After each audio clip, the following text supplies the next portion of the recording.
Et bien bonsoir à tous les amis, supporters sportifs parisiens, amoureux du football, supporters de notre club, bienvenue à vous. Les amis, j'ai le plaisir de vous retrouver pour une vidéo spéciale. C'est la trêve, il n'y a pas grand chose à dire, donc je me suis dit tiens, on va parler d'un cas qui fait souvent débat sur les réseaux sociaux chez les supporters parisiens, le cas Draxler. Voilà, donc on va y revenir et vous allez voir pourquoi je veux parler du cas Draxler qui pour moi est un cas assez compliqué, dur à gérer. Je vais vous donner mon point de vue et vous me direz, vous, qu'est-ce que vous préféreriez, qu'est-ce que vous feriez avec Draxler, etc. Car vous allez voir, c'est pas si simple. J'aimerais juste revenir vite fait sur Neymar, parce qu'on m'a dit sur Snap en privé, pour ceux qui veulent me suivre sur Snap, encore une fois, c'est Parisien88 DBRF, d'accord. On m'a beaucoup dit, ah, t'as vu Neymar, qu'est-ce que tu penses de Neymar? Bon, au début, moi, c'est vrai que quand j'ai vu 500 personnes invitées, je me suis dit, c'est trop, c'est abusé. Bon, c'est beaucoup moins. C'est des gens qui ont été testés négatifs. Ça sera fait avec soi-disant les mesures sanitaires respectées et tout. Bon, il faut savoir qu'au Brésil, c'est pas du tout les mêmes restrictions qu'en France. Donc ma foi, écoutez, au Brésil, il est dans son droit de faire ça.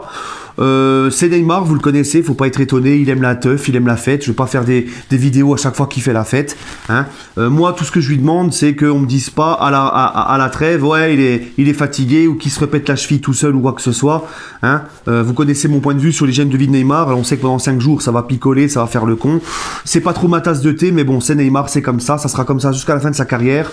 Ma foi, qu'est-ce que vous voulez que je dise de plus? Je ne vais pas faire une vidéo à chaque fois. Hein. Moi, tout ce que je lui demande, c'est que à la reprise, notamment contre le Barça, les moments les plus importants, il soit là, d'accord, et qu'il soit en forme. C'est tout ce que je lui demande. Hein. Après, eh ben, s'il se répète ou s'il n'est pas en forme, qu'il est moins bien et tout, je ne veux pas entendre dire « Ouais, mais le pauvre, il est fatigué, machin. Hein. » On connaît tous son hygiène de vie, ma foi, c'est comme ça. Qu'est-ce que vous voulez que je vous dise? Hein. Bref, en tout cas, concernant donc le cas de Draxler, bah écoutez, Leonardo...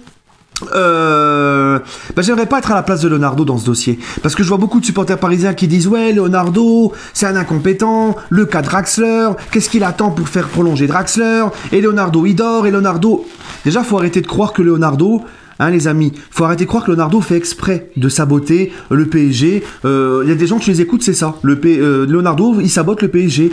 Leonardo fait exprès de pas prolonger les mecs, juste comme ça, tu vois, par le plaisir. Non, c'est pas si simple que ça, les amis. D'accord? Le cas Draxler, c'est très compliqué. Et tout beau Leonardo qu'il est, bah, j'aimerais pas être à sa place. Vaut mieux, justement, je préfère être à la place de Draxler qu'à la place de Leonardo. Oui, parce que Draxler, les gars, c'est pas t'arrives comme au marché au bled, tu le poses et tu gueules « Ah, c'était mieux, Adriel !» Hein, non, ça marche pas comme ça. C'est pas facile à vendre Draxler. Parce que Draxler, il a un des plus gros salaires au Paris Saint-Germain. Il a un énorme salaire. Le mec est souvent blessé. Le mec a régressé. On est très loin du Draxler de Wolfsburg et du Draxler des premiers mois au Paris Saint-Germain. D'accord? Donc le mec, il a un énorme salaire. Il n'y a aucun, même un club pigeon en Angleterre où c'est souvent des pigeons, il n'y a aucun club qui mettra un salaire à Draxler, qui le recrutera pour le même salaire qu'il a au Paris Saint-Germain. Lui, il le sait. C'est pour ça que pour le vendre, c'est terrible. Pour vendre Draxler, bah, c'est terrible. Parce que tu n'y arrives pas, c'est quasiment impossible. Parce que personne va vouloir lui donner le salaire qu'il a à Paris, vu l'état actuel de Draxler. D'accord? Donc lui, il reste tranquille au chaud, avec son salaire, hein, c'est comme ça, malheureusement, c'est les footballeurs, hein, c'est la vie à Paris, c'est ça kiffe la life, le gros salaire.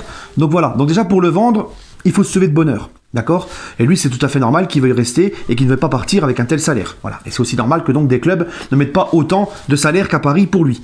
Hein, c'est pas comme s'il avait progressé ou comme s'il était resté Draxler qu'on a connu quand il est arrivé. Bref, maintenant Draxler, là au mois de janvier, il est libre de s'engager avec le club qu'il veut. Lui, il est en position de force. Il sait que de toute façon, s'il n'est pas prolongé au PSG, au mois de juin, il touchera une grosse prime de signature à son nouveau contrat. Donc lui, il est quand même très content. Même s'il aura un salaire moindre dans son nouveau club, il aura une grosse prime à la signature. Et là, par contre, si le PSG, tu veux... Donc il y a deux solutions. Vu que c'est impossible à le vendre, ce mec-là, vu son salaire, il y a deux solutions. Soit il part libre, soit tu le prolonges. Donc, si tu le prolonges, le problème, et ça, il faut arrêter de croire, hein, les gens qui disent « Leonardo doit convaincre Draxler de rester pour un salaire moindre », c'est pas possible. Les amis, on n'est pas dans une science-fiction. Les joueurs, maintenant, de foot, ne font plus de cadeaux. Il faut arrêter de croire que le mec va dire à Leonardo « Il n'y a pas de problème, mon ami. Oh, Léo, je t'aime, je vous kiffe. Moi, je vais baisser mon salaire. » Moi, personnellement, j'y crois pas une seconde. J'y crois pas une seconde que Draxler accepterait de baisser son salaire au Paris Saint-Germain. D'accord? Pour prolonger. Si tu prolonges Draxler, lui, il est en position de force, encore une fois. Il va dire à Leonardo, tu me donnes plus ou tu me fais prolonger, mais au même salaire. Et ça restera quand même un énorme salaire. Et après, tu n'as plus qu'une chose à faire, c'est de prier et d'espérer que Draxler retrouve un niveau qu'il avait avant, retrouve son niveau, le Draxler qu'on connaît. Et ça, c'est pas sûr. Même si Pochettino arrive, même si j'estime que Pochettino est très fort pour tirer le meilleur de ses joueurs, pour faire progresser ses joueurs, rien ne te dit à 100%, rien ne t'assure que Draxler va retrouver son niveau d'avant. Donc le problème, il sera toujours le même. Tu vas prolonger Draxler. Gros salaire, ça sera soit même salaire, soit augmentation, encore pire, parce que lui, il fera pas de cadeau au club. Et là, tu te trouveras dans le même problème. Si le mec ne progresse pas, si le mec reste dans son état actuel, ça sera une épine dans le pied et personne n'en voudra et tu n'arriveras toujours pas à le vendre. Voilà. Donc, il faut bien réfléchir. Alors après, s'il part libre, oui, tu t'assois sur un billet de 30 millions, à peu près 25-30 millions, je sais pas trop ce qu'il vaut Draxler à l'heure actuelle. Apparemment, il est encore coté. Mais les gars, c'est des risques à prendre, encore une fois, si tu le prolonges avec le même salaire ou revalorisation, et qu'il reste dans cet état-là, tu n'arriveras jamais à le vendre, et en plus de ça, dans ta masse salariale, ça va te faire des gros problèmes aussi.